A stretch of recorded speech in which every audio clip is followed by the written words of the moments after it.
Have you ever been meeting with someone on Zoom and their side of the conversation looked a little bit like my side now, where you're just looking at a photo or a dark screen instead of a person?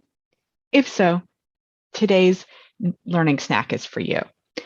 I've been fascinated recently by literature that came out that actually studied the use of cameras on or off in video meetings and how that impacts people.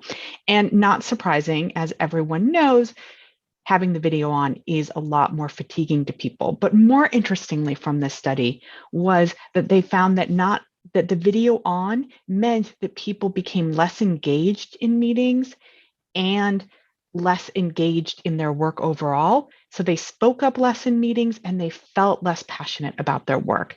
And I think that's really interesting because oftentimes when we think of engagement is that we can see people's faces, we can see their expressions, we can know they're engaged, but actually the cost of having to see those expressions and having to be on all the time leads people to be less engaged because of their fatigue.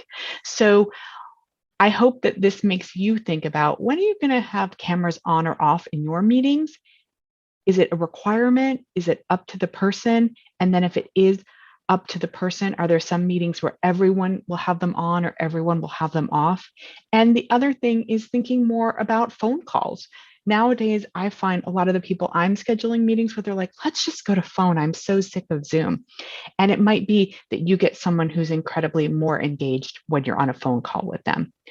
One last thing is that this effect is more pronounced for women and for people newer to the workplace. So while you might think people newer to the workplace want to be seen and want to get to know you and want you to get to know them, actually the costs of self-presentation on Zoom are prohibitively, quote unquote, expensive enough to them that it is really fatiguing to have to be on in that way when you are newer to the organization. So not sure what you thought about a video without my face, but I'm Jo Ilfeld, CEO and founder of Insight to Leadership, and I hope you enjoyed my learning snack today. Have a great day.